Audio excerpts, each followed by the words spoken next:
Hey guys, this week we're going to be looking at transformations. Today we're going to be looking at reflecting on a polygon. Um, the first thing we like to do before we start of practice is just looking at some definitions.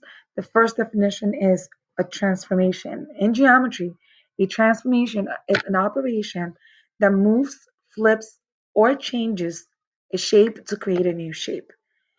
We refer to the original image as the pre-image and the result of the transformation as the image.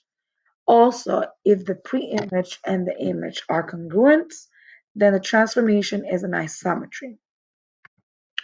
You're going to be looking at this video, so make sure that you click on it and I'll come back to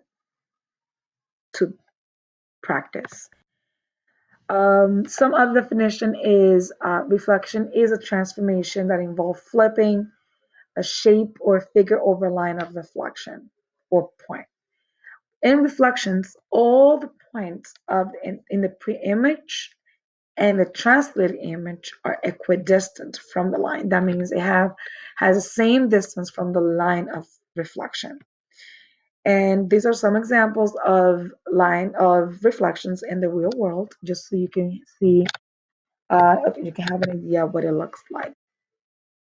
The line reflection is the most important line in order to reflect the image.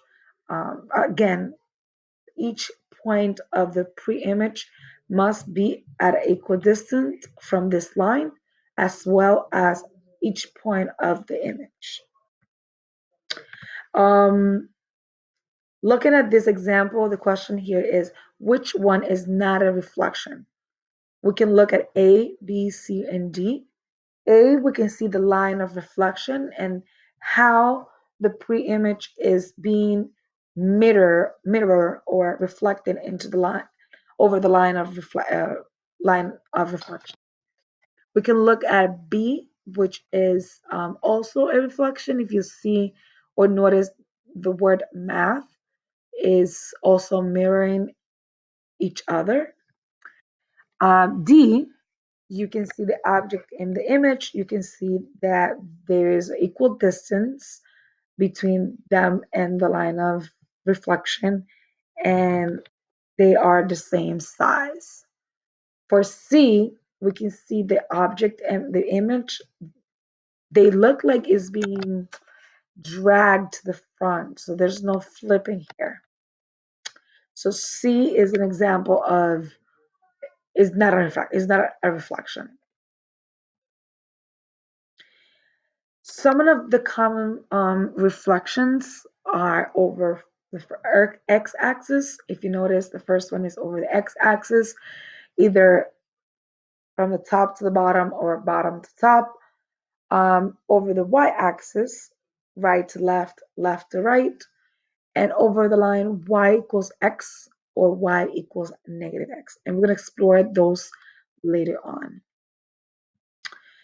Our exercise here is to um, graph or create a polygon and reflect it over the y-axis.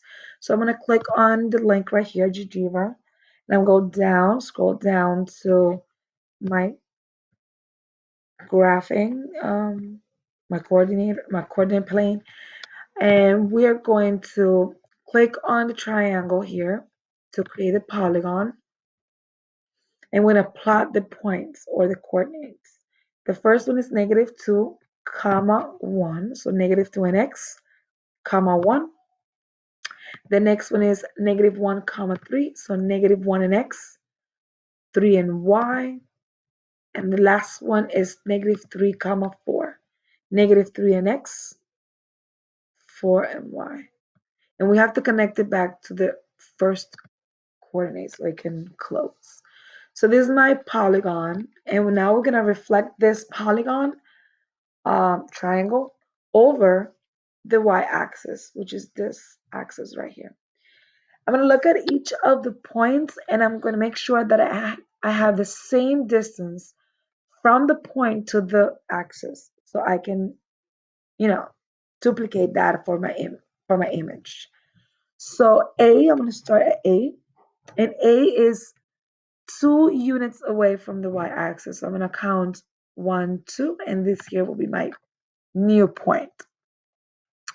I'm going to mirror B. So B is 1 unit away from y equals 3.